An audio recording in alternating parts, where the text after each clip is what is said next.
Hello friends, welcome to my channel বিলিশনা মামি চ্যানেলে তোমাদের সবাইকে জানাই অনেক অনেক স্বাগত। তোমরা সবাই কেমন আছো? আশা করছি অনেক ভালো আছো, আর আমিও ভালো আছি। তো সকাল সকাল ঘুম থেকে উঠে এই যে বিলিশনার সব জিনিসপত্রগুলো আর আমার শাড়ি ব্লাউজ যাবতীয় সব কিছু জিনিস একদম রেডি করে নিলাম। আর সরস্বতী পুজো কাঁচা হলুদ বাটা ছাড়া কি কখনো সম্পূর্ণ হতে পারে? তো সেটাও কিন্তু সকাল সকালই বেটে নিয়েছি। তো দেখো বন্ধুরা, এখন সকাল সকাল বিলিশনা স্নান করে হলুদ মেখে স্নান করে চলে এসছে। আর এখন বাজে হচ্ছে 7:45, দেখতেই পাচ্ছ। তো চলো বিলিশনাকে আগে রেডি করিয়ে দিই। খুব ঠান্ডা লাগছে ও। তো বন্ধুরা ফাইনালি হয়ে গেছে, আমি রেডি। এই যে দেখতেই পাচ্ছ, একটা হলুদ রঙের শাড়ি পরে নিয়েছি সুন্দর একটু, একটা হোয়াইট কালারের ব্লাউজ দিয়ে। তো আমি হয়ে গেছি একদম প্রপার রেডি। আর চলো তোমাদেরকে দেখিয়ে দিই বিলিশনা কেমন সেজেছে। টাডান টাডা, দেখো তো বিলিশনা কেমন লাগছে। বিলিশনাকে ও কিন্তু হাতের মধ্যে ওই স্লেট আর পেন্সিল নিয়ে নিয়েছে, আর ও রেডি হয়ে গেছে একদম। দেখি পিছন ঘোরো, চুলটা দেখিয়ে দিই একটু। দেখো ফুল লাগিয়েছে, দেখেছো মাথায়। এবার দেখি সোজা হও।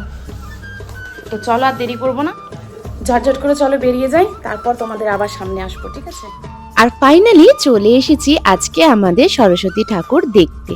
তো এটা হচ্ছে বিলিশনার গানের ক্লাসের সরস্বতী পুজো। তো সেখানে আমাদের সবার ইনভাইট ছিল, তো আমরা সবাই মিলে চলে গিয়েছিলাম সেখানে। আমরা সবাই মানে আমরা দুজন তো অবশ্যই, আরও বাকি যেসব স্টুডেন্টসরা আছে তো তারা তাদের মায়েরা সবাই কিন্তু চলে গিয়েছিল। তো এখানে কিন্তু প্রথমে একটা ছোট্ট বাচ্চার হাতে খড়ি হচ্ছিল, আর তারপরে বিলিশনার হাতে খড়ি হবে। তো বিলিশনা তো একদম মানে তর সইতে পারছিল না যে কখন ওর স্লেটটা বের করে ওকেও লেখা শেখাবে। তো ও নিজে থেকেই না বের করে নিচ্ছিল। আর দেখো এখানে কত সুন্দর করে সব ইনস্ট্রুমেন্টগুলো সাজিয়ে রেখেছে, সব কিন্তু মায়ের কাছে দিয়ে পুজো দেওয়া হয়েছে। আর তারপরে ফাইনালি চলে এসেছে বিলিশনার পালা। তো বিলিশনা প্রথমে এসেই কিন্তু এত সুন্দরভাবে পুষ্পাঞ্জলি দিয়েছে, আর প্রত্যেকটা মন্ত্র এত স্পষ্টভাবে জোরে জোরে পাঠ করেছে যে ব্রাহ্মণ মশাই তো সেখানেই ওকে দেখে একদম মানে কি বলবো, খুব খুশি হয়ে গেছে। ওকে হাতে ধরে সব্যসাটা শিখিয়ে দিচ্ছিল একদম। মানে ঠাকুরের আশীর্বাদ যদি এরকম থাকে তাহলে কিন্তু অবশ্যই বিলিশনা একদিন মানুষের মতন মানুষ হতে পারবে। তো এখানে দেখো বিলিশনার কিন্তু অ আ হ্রস্বই দীর্ঘ এইসব লেখা হয়ে গেছে। আর তারপরে কি সব মন্ত্র পড়ছিল আর মাথায় মানে মাথার মধ্যে দিচ্ছিল আর কি। মানে মা সরস্বতী যাতে ওর মাথার মধ্যে অনেক বুদ্ধি দেয়, অনেক ট্যালেন্ট দেয় ওকে, তার জন্যই কিন্তু এই প্রার্থনাটা করছিল।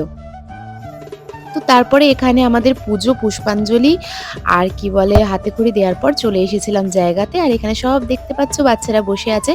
এখনো কিন্তু সবাই আসেনি, একদম কম বাচ্চারাই এসেছে, যেহেতু এখন তো বেশি বেলা হয়নি, ওই 9টার মতন বাজে। আর আজকে না আমি ঘুম থেকে উঠেছি হচ্ছে 6টার সময়, আর জানো 6:30টার সময় হলুদ বেটে আর স্নান করেছি। আর বিলিশনাকে স্নান করিয়েছি প্রায় ওই 7টা 7:30টার দিকে। তো আজকে কিন্তু আমাদের দিনটা খুব তাড়াতাড়ি শুরু হয়ে গেছে, খুব তাড়াতাড়ি মানে কি একটু বেশিই তাড়াতাড়ি আর কি। তো দেখো এখানে কিন্তু শুরু হয়ে গেছে হোম। আর কি ভালো লাগে না, আমার কিন্তু হোম দেখতে খুব ভালো লাগে। আর এখানে দেখো সব্যস্য প্রসাদ প্রসাদ কাটা হয়ে গেছে, সব রেডি একদম। মানুষ এই দিনটার জন্য কত অপেক্ষা করে থাকে তাই না? আমরা তো ছোটবেলায় প্রচুর অপেক্ষায় থাকতাম যে কবে সরস্বতী পুজো আসবে। তো ফাইনালি আজকে চলে এসেছে, আমারও আজকে খুব আনন্দ হচ্ছে, আর সব বাচ্চাদেরই খুব খুব খুব আনন্দ হচ্ছে। তো চলো এখন এখান থেকে একটু বেরিয়ে পড়া যাক।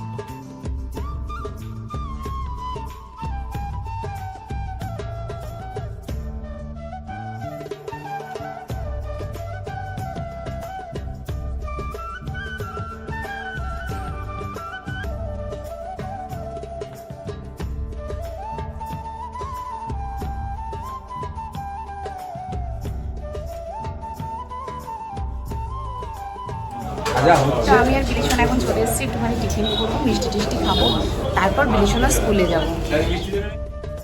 আর তোমরা তো জানোই যে আমাদের ঘরেতে এখন মিস্ত্রি লেগেছে কাজের জন্য। তো আজকে যেহেতু শুক্রবার, একদিক থেকে আজকে কিন্তু জুম্মাবার, তো তারা বলে দিয়েছে যে আজকে জুম্মার নামাজ পড়ে তারপর যাবে বাড়িতে কাজ করতে। তো জুম্মার নামাজ তো প্রায় 12:30টার পর হবে বা 12টার পর হবে। তো যাই হোক, সেই জন্য কিন্তু বিলেশনার পাপারও কোনো চাপ নেই, যেহেতু আজকে ঘরে মিস্ত্রি লাগেনি। তো আমরা 3জন মিলেই আজকে বেরিয়ে পড়েছি হচ্ছে বিলিশনা স্কুলের উদ্দেশ্যে। তো বিলিশনা নার্সারি, এলকেজি আর এই বছর ইউকেজি, এই 3 বছরের মধ্যে ফার্স্ট টাইম সরস্বতী পুজোয় আমরা ওর স্কুলেতে এলাম। তো এসে দেখলাম যে ওই টিচার্সরা আছে, টিচার্সদের বাচ্চা কাচ্চারা আছে, সেই রকম খুব একটা কেউ নেই এখানেতে। আমি জানি না কেন, হয়তো মানে পিছন দিকে তো বড় স্কুলটা আছে, হয়তো সেখানে আছে। তো যাই হোক, এখানেও কিন্তু ঠাকুরটা খুবই সুন্দর করে সাজিয়েছিল। আর এখানে বাইরেই ব্যবস্থা করা হয়েছিল, মানে স্কুলের কোনো ক্লাসরুমের ভেতরে না, যাতে সবাই এসে কমফর্টেবলি ঠাকুরটা দেখতে পারে। তো যাই হোক, এখানেও ঠাকুরটা দেখে নিলাম। এখন চলো এখান থেকেও বেরিয়ে যাই। তো আমরা এখন চলে এসেছি বিলিসোনার স্কুলেতে, দেখতে পাচ্ছ। তো আমরা এখন বিলিসোনার স্কুলে চলে এসেছি। তো আমাদের তো পুষ্পাঞ্জলি দেওয়া হয়েই গেছে। তো চলো তোমাদেরকে দেখাই, কতগুলো বাচ্চা আসছে, ঠিক আছে, শাড়ি টাড়ি পরে এক দল। চলো তোমাদেরকে দেখাই। আর ছোটবেলায় কিন্তু আমিও এই দিনটার জন্য খুব অপেক্ষা করতাম, ভাবতাম কবে সরস্বতী পুজো আসবে আর কবে শাড়ি পরে ঘুরবো। শুধু শাড়ি পরে ঘোরা নয়, বন্ধু বান্ধবদের সাথে সারা দিন ঠাকুর দেখা, ঘোরা, আনন্দ করা, যা ইচ্ছে তাই করা। মনে হতো যেন ওই দিনটার জন্য আমরা অনেক বড় হয়ে গেছি। জানি না এখনকার বাচ্চা কাচ্চাদের মনের কিরকম ভাবনা, কিন্তু আমাদের তখন ছোটবেলায় খুব আনন্দ হতো এই সরস্বতী পুজো ঘিরে। তো যাই হোক, এখন চলে এসেছি আমাদের মেছেদাতে কলোনি বলে একটা জায়গা আছে, তো সেইখানে চলে এসেছি। তো দেখো, এখানে ঠাকুরটাও কিন্তু খুব মিষ্টি দেখতে হয়েছে। যদিও এখানে এখনো উদ্বোধন হয়নি, এখানে পুজো হয়তো একটু বেলার দিকে শুরু হবে। তো এখন প্রায় না 10:30টার মতন বেজে গেছে হয়তো। তারপর দেখো, এখানে একটা সুন্দর স্টেজও হচ্ছে, হয়তো কোনো অনুষ্ঠান হবে।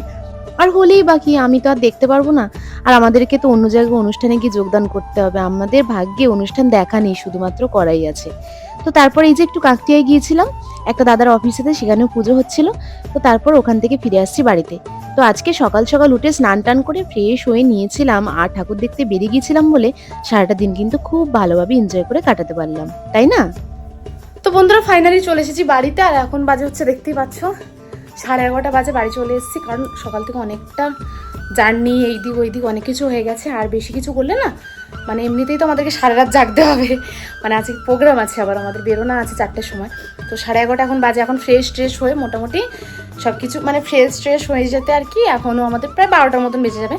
তো একটুখানি শুয়ে পড়বো, ঘুমিয়ে পড়বো। তা ঘুম থেকে উঠে তারপরে আবার ফ্রেশ হয়ে রেডি হয়ে প্রোগ্রামে বেরোতে হবে।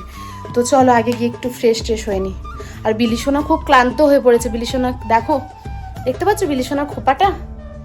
ওর যে চুলটা ছোট, বোঝাই কিন্তু যাচ্ছে না, মানে এইটা ঘোরো মা, পিছন ঘোরো।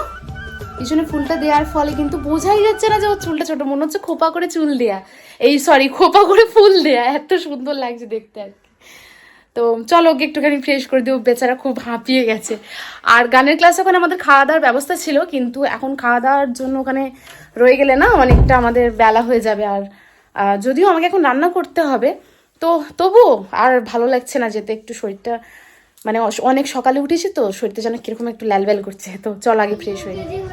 তো বন্ধুরা, আমি হয়ে গেছি একদম রেডি আর যাবো প্রোগ্রামে। তো দেখতে পাচ্ছ আবার একটা শাড়ি পরে নিয়েছি, তার কারণ হচ্ছে আজকে সবাই মিলে প্ল্যান করে মাথা খারাপ করে দিয়েছে যে সবাই মিলে শাড়ি পরে যাব। আমি এখনো জানি না সবাই কীরকম সেজে আসবে। তো আমি একটা নর্মালি একটা হ্যান্ডলুম শাড়ি পরে নিয়েছি, নিয়ে আপাতত রেডি হয়ে নিয়েছি। তো চলো দেরি করবো না, দেখি ওরা সব কোথায়, সবাইকে ফোন টোন করি। আর দেখো বন্ধুরা, এখানে বৌদি সেজে গুজে কি অবস্থা, চলে এসেছে অফিসেতে। এখন উনি বসে বসে এখানে চুল বাঁধবে। আর যেহেতু এখনো অনেকে আসেনি, বিলিসোনা পাপা আছে একটু টেনশনে, তো বাইরে ঘুরে ঘুরে চা খাচ্ছিল।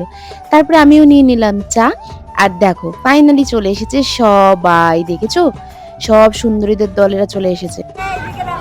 আমরা সবাই এই বছর শাড়ি পরেছি। আর তারপরে আমাদের আরেক সুন্দরী মিষ্টি, তো সে এখনো পর্যন্ত এসে পৌঁছাতে পারেনি। আমাদের গাড়ি ছাড়ার টাইম ছিল হচ্ছে 4:30টার সময়, কিন্তু এখন বেজে গেছে প্রায় 6টা, কিন্তু সে এখনো পর্যন্ত আসতে পারেনি। আর এই যে দেখো সঞ্জু, কত সুন্দর পাঞ্জাবি পরে সেজে গুজে নিয়েছিল, কিন্তু বেচারাকে আজকে আমাদের অন্য একটা টিমেতে পাঠিয়ে দিয়েছে। মানে আজকে আমাদের দুটো প্রোগ্রাম আছে, তো একটা জায়গায় গেছে ও, মানে অন্য জায়গায় গেছে, আর আমরা অন্য জায়গায় এসেছি আর কি। তো ওর মনটা একটুখানি হয়ে গেছে খারাপ। আর তারপর চলে এসেছি আমরা স্পটেতে। আর আজকের মতন এটাই কিন্তু আমাদের গ্রিন রুম। তো মোটামুটি একটা পাকা জায়গা দিয়েছে, মানে পাকা ঘর দিয়েছে, একটু লাইটটা কম, কিন্তু নিচেটা সুন্দর করে কার্পেট টার্পেট বিছিয়ে দিয়েছে। ঠিক আছে, আজকের দিনটা আমরা এখানে চালিয়েই নেব। আর তারপরে দেখো আমার অবস্থা, আমি হয়ে গেছি একদম মঞ্জুলেখা। এখানে কিন্তু আমি কিছু একটা বলছিলাম, কিন্তু সাউন্ডটাই দেখলাম কিছুই শোনা যাচ্ছে না, সেই জন্য আবার আমাকে ভয়েস ওভার দিতে হলো। আর আজকে প্রোগ্রামের না বেশি মানে অংশ আমি তোমাদের সাথে শেয়ার করতে পারিনি বেশি কিছু, কারণ আজকে খুব চাপের মধ্যে ছিলাম আর খুব তাড়াহুড়োতে ছিলাম। তো দেখো আজকে এই ঠাকুরটা কিন্তু আমাদের মানে স্পটের ঠাকুর ছিল, যেখানে প্রোগ্রামে গিয়েছিলাম সেখানে। তো এখন বেজে গেছে রাত প্রায় 2:30টার মতন হবে, আর আমরা এখন রওনা দিয়েছি বাড়ির উদ্দেশ্যে। তো চলো তারই সাথে শেষ করলাম আমার ভিডিওটা। সবাই ভালো থেকো, সুস্থ থেকো, গুড নাইট।